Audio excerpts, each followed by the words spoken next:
بسم اللہ الرحمن الرحیم۔ تمام نعمتیں اور آسائشیں ہونے کے باوجود حضرت آدم علیہ السلام نے جب جنت میں تنہائی اور اجنبیت محسوس کی تو اللہ پاک نے حضرت اماں حوا کو فدا فرما دیا۔ محمد بن اسحاق حضرت ابن عباس سے روایت کرتے ہیں کہ حضرت آدم علیہ السلام سو رہے تھے کہ اللہ پاک نے ان کی چھوٹی پسلی سے حضرت حوا سلام اللہ علیہا کو پیدا فرما دیا۔ جب حضرت آدم علیہ السلام نیند سے جاگے تو دیکھا کہ ان کے پاس ایک ایسی مخلوق لیٹی ہے جو ان سے کچھ زیادہ مختلف نہیں ہے۔ تفسیر ساوی صفحہ نمبر 5 اور شرائع الزاکی جلد 1 صفحہ نمبر 101 پر لکھا ہے کہ جب حضرت آدم علیہ السلام نے اپنی ہی جیسی خوبصورت مخلوق کو اپنے پاس لیٹے دیکھا تو ان کی طرف دستے مبارک بڑھانے کا ارادہ فرمایا تو فرشتوں نے عرض کی ٹھہر جائیں، پہلے ان کا مہر ادا کریں۔ آپ علیہ السلام نے فرمایا کہ ان کا مہر کیا ہے؟ فرشتوں نے عرض کی ان کا مہر یہ ہے کہ آپ ہمارے سردار محمد مصطفیٰ صلی اللہ علیہ وآلہ وسلم پر 10 مرتبہ درود پاک پڑھیں۔ چنانچہ آپ علیہ السلام نے درود پاک پڑھا اور فرشتوں کی گواہی سے آپ علیہ السلام کا حضرت بی بی حوا رضی اللہ تعالی عنہا سے نکاح ہو گیا۔ روایت میں ہے کہ حضرت آدم اور حوا 60 سال تک جنت میں رہے، لیکن ان کو حق زوجیت ادا کرنے کا حکم نہ تھا اور نہ بچے پیدا کرنے کا۔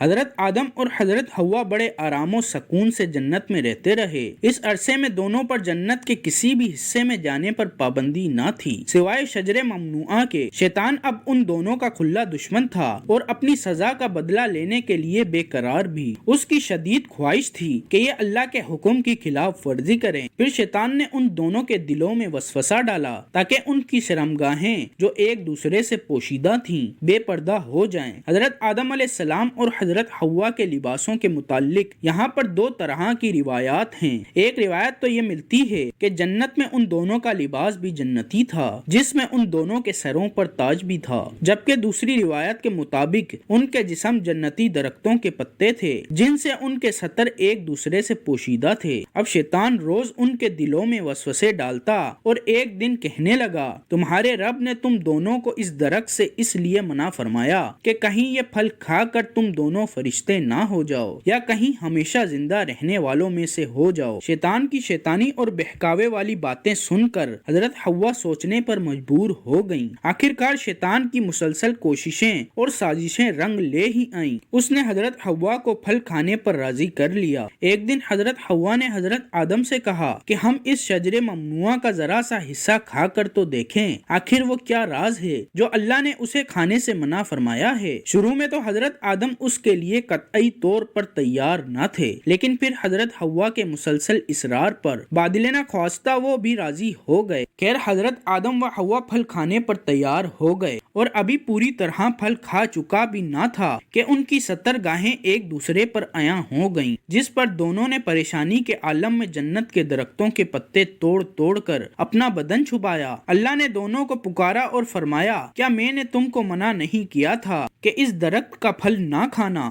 اور شیطان کے ورگلانے میں نہ آنا؟ یہ تمہارا کھلا دشمن ہے۔ دونوں نے جب اللہ کی پکار سنی تو مارے خوف الہی کے کانپ اٹھے۔ اللہ پاک پھر فرمانے لگا، اب تم دونوں ایک خاص مدت تک زمین ہی پر رہو گے جہاں تم ایک دوسرے کے دشمن ہوگے اور وہاں ہی مرنا ہے اور اسی میں سے پھر پیدا ہونا ہے۔ پھر دونوں کو زمین کی طرف روانہ کر دیا گیا۔ روایت میں ہے کہ حضرت آدم ہند جبکہ حضرت حوا کو جدہ میں اتارا گیا۔ دونوں ایک دوسرے کو ڈھونڈنے لگے لیکن ایک دوسرے کو ڈھونڈ نہ پائے۔ حضرت سعید لکھتے ہیں کہ حضرت آدم جب ہند میں اترے تو ان کے پاس حجر اسود اور جنت کے درختوں کے پتے بھی تھے جن کو انہوں نے زمین پر پھیلا دیا۔ حضرت ابن عباس رضی اللہ تعالی عنہ سے مروی ہے کہ حضرت جبرائیل حضرت آدم کے پاس آئے اور گندم کے 7 دانے ساتھ لائے۔ حضرت آدم نے پوچھا، یہ کیا ہے؟ عرض کیا، یہ اس درخت کا پھل ہے جس سے آپ کو روکا گیا تھا لیکن آپ نے تناول کر لیا تھا۔ فرمایا، تو اب میں اس کا کیا کروں؟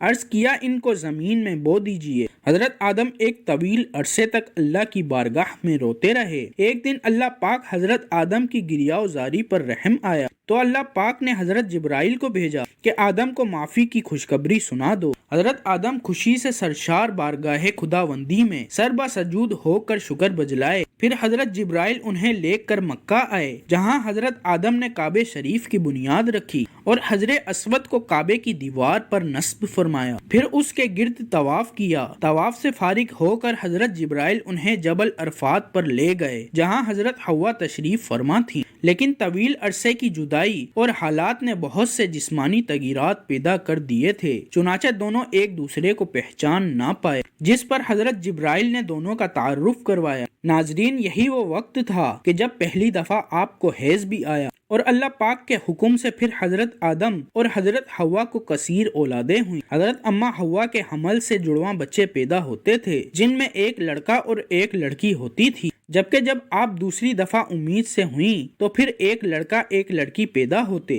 اور اس طرح پہلے حمل سے پیدا ہونے والے بیٹے کی شادی دوسرے حمل سے پیدا ہونے والی بیٹی سے کر دی جاتی، یعنی ایک حمل سے پیدا ہونے والے بچے سگے بھائی بہن قرار پائے۔ ناظرین، یہاں آپ کو یہ بات بتاتے چلیں کہ اللہ تعالیٰ نے حضرت حوا کو خود ہی حضرت آدم کی زوجیت کے لیے پیدا فرمایا تھا، اس لیے نکاح پڑھانے کی ضرورت نہیں تھی، بلکہ اللہ پاک نے فرشتوں کی گواہی میں حضرت حوا کو حضرت آدم کی زوجہ بنا دیا تھا۔ قرآن پاک میں اللہ پاک نے حضرت حوا کے لیے زوجہ حضرت آدم کا لفظ ہی استعمال کیا گیا ہے۔ ناظرین، فرشتے حضرت آدم کی پیدائش سے آزمائے گئے، جبکہ انسان کو بھی اللہ پاک آزمائش میں مبتلا کرتا ہے کہ کون فرما برداری کرتا ہے اور کون نافرمانی کرتا ہے، اور جو دنیا و آخرت کے بارے میں غور و فکر کرتا ہے وہ ایک کی دوسرے پر فضیلت جان لیتا ہے اور پہچان لیتا ہے کہ دنیا آزمائش کا گھر اور فتنہ ہونے والی ہے، جبکہ آخرت بدلے کا ہمیشہ باقی رہنے والا گھر ہے۔ لہٰذا دوستوں، ہمیں چاہیے کہ ہم ان لوگوں میں سے ہو جائیں جو دنیا کی ضرورت کو آخرت کی ضرورت پر وار دیتے ہیں، اور بے شک نیکی کی توفیق اللہ پاک ہی کی طرف سے ملتی ہے۔ اللہ پاک مجھے اور اس ویڈیو کے دیکھنے والے تمام افراد کو